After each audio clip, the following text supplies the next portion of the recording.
Welcome to my channel Elite Exam. WBSSC, Group D, Group C, WB Police, rail KP all competitive exam 2025 upcoming যেসব পরীক্ষাগুলো আসছে তারই কিছু আমি প্রশ্ন তুলে ধরলাম। প্রায় এই ধরনের কোয়েশ্চেন আমরা দেখতে পাই সরল সুদের উপর। একজন ব্যক্তি 5,000 টাকার উপর 10% হারে কিছু বছরের জন্য সুদ নেই, তারপর 4,000 টাকার উপর 12% হারে সেই সময়ের দ্বিগুণ সময়ের জন্য সুদ নেই। যদি মোট সুদ 3200 টাকা হয় তবে সময় বের করে, এখানে আমাদের সময় বের করতে বলি। তাহলে আমাদের পরীক্ষা হলে খুবই কম সময় পাই, আমরা কীভাবে এটা শর্ট প্রসেস করব? তাহলে আমাদের এখানে কী দেওয়া আছে, গিভেন 2 গুণ সময়।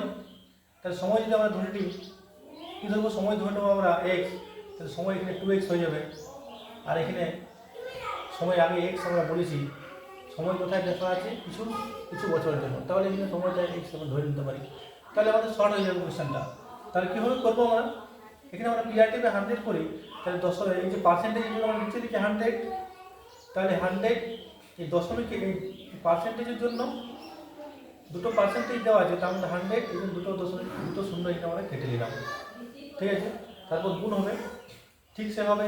তাহলে কত হলো ইন্টু এক্স, তাহলে কত হলো 500। তাহলে এখানে আমরা লিখে দিতে পারি খুব কুইক, 500 এর সঙ্গে এক্স যোগ হবে, ঠিক আছে। এবার যেহেতু এখানে বলেছে মোট সুদ, তাহলে দুটো সুদ যোগ হবে, তাহলে প্লাস এখানে কী বলেছে 4,000 টাকার উপর 12% সুদের হারে সময় দ্বিগুণ, তাহলে দ্বিগুণ করে দেওয়া হয়েছে, তাহলে 12%, তাহলে পার্সেন্টেজ আছে পিআরটি বা 100, সেই জন্য আমরা এখানে পার্সেন্টেজের জন্য দুটো শূন্য কেটে নেব। তাহলে আমাদের কী হচ্ছে এখানে, তাহলে 12 দুগুণে 4 গ্রাম 48, তাহলে এখানে 4800 ইন্টু এখানে এক্সটা দেওয়া আছে 2x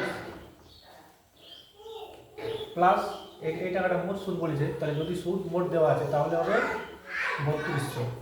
তাহলে এটা আমরা যদি সলভ করি তাহলে আসবে 500x plus 48×96 960 x equal to 3200। আবার এখানে আমরা করতে পারি 0.6 460x ইকুয়াল টু 3200। এবার এখান থেকে আমরা কেটে নিতে পারি 0 0, লিখে যদি আমরা কাটি 2.2 বছর, ভাগটা আপনার করে নেবেন বছর বছর।